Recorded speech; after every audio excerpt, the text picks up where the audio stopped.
Hello and welcome दोस्तों। आज हम पढ़ने वाले हैं strength of transfer flat welded joint. तो स्ट्रेंथ यानी होती है क्षमता, ट्रांसफर यानी होता है अभिलंब, फ्लैट यानी होता है वो मटेरियल जो हम वेल्डिंग के दौरान डालते हैं। वेल्डिंग जॉइंट वो बिंदु होता है जहाँ पर दो घटक मिलते हैं, यानी कि जो दो प्लेटों को हम यदि जोड़ रहे हैं तो वो जिस बिंदु पर मिलते हैं उसे हम बोलते हैं वेल्डिंग जॉइंट।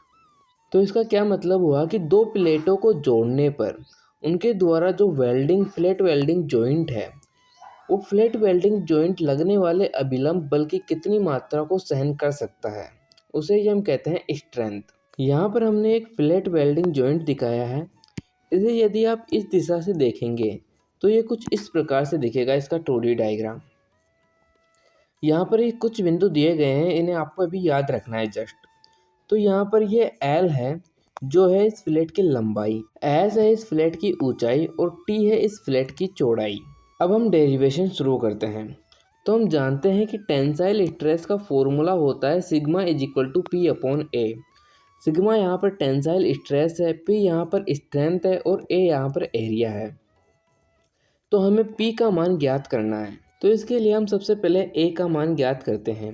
A यहाँ पर एरिया है, तो एरिया इज इक्वल टू होता है लंबाई इंटू चौड़ाई। तो यहाँ पर हमने लंबाई L मानी है और चौड़ाई है वो है T। तो यहाँ से हमें प्राप्त हुआ A is equal to TL। तो यहाँ पर अब हम T का मान ज्ञात करेंगे। T का मान ज्ञात करने के लिए हम इस त्रिभुज ADB को साइड में लेते हैं यहाँ पर बड़े रूप में। तो यहाँ पर इस त्रिभुज में हम साइन थीटा का घटक लेंगे। Sine theta is equal to होता है लंब अपॉन कर्ण।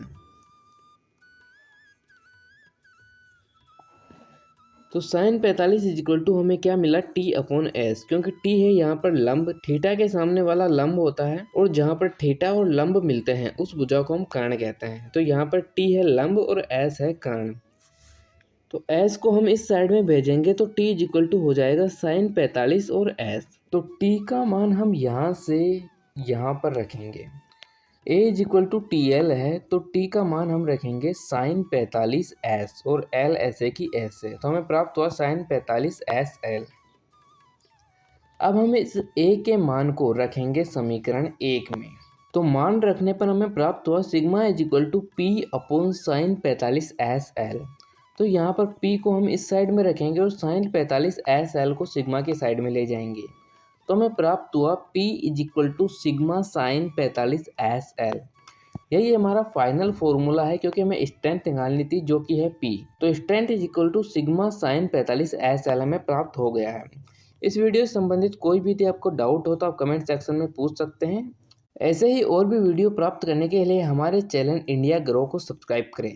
जय हिंद, धन्यवाद।